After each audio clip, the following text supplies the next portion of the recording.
Hi, today is March 10, and I just want to get into what's happening in the House of Representatives. So I'm going to start with the introduced bill. H.R. 1637 was to reinstate veteran federal employees to require reports from executive branch agencies of the federal government on the number of veteran employees fired from such agencies and for other purposes. Sure, we all know why this one came about.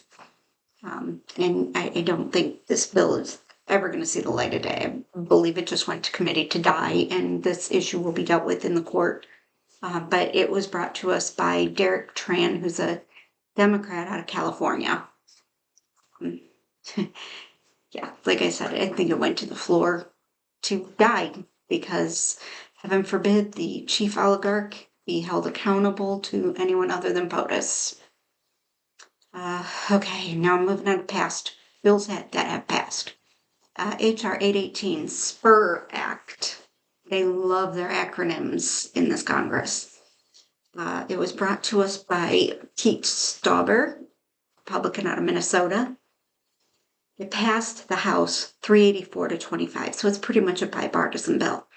This bill requires federal agencies to include on their annual scoreboard for small business contracting the number of small businesses that receive a prime contract for the first time and are owned and controlled by service-disabled veterans, qualified hub zone small business concerns owned and controlled by socially and economically disadvantaged individuals, or small business concerns owned and controlled by women. I'm not exactly sure what the purpose of this is. I hate to say that I question the Republican motives on this. I think they both want the information, but I believe they probably will use it differently. Okay, let's see. H.R. 825, Assisting Small Businesses, Not Fraudsters Act, brought to us by Roger Williams, a Republican out of Texas. This bill prohibits individuals convicted of certain criminal crimes from receiving assistance from the Small Business Administration. Specifically, the bill prohibits individuals who have been convicted of a crime involving financial misconduct or a false statement with respect to certain COVID-19 loans.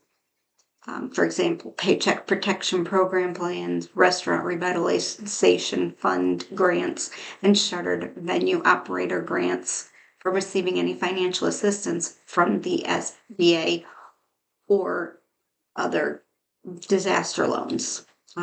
Prohibition includes SBA assistance to small businesses that have an owner, officer, director, or key employee who has been convicted of such a crime.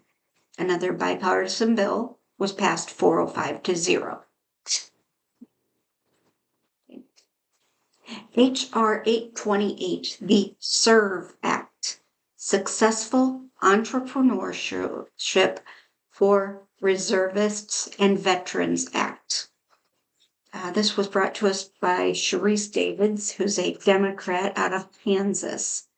This bill requires, 1, the Small Business Administration to report to the Accountability Office, to report on the Veterans Interagency Task Force, and 2, the Government Accountability Office to report on access to credit for small businesses owned and controlled by veterans, reservists, or their spouses. So we're geared towards trying to help veterans and their families as much as possible. It passed by voice vote. Don't know how many. So thanks for watching. Please hit the like, subscribe, and share so we can all be keeping track of what the House of Representatives is doing. Have a day that matters. Thank you.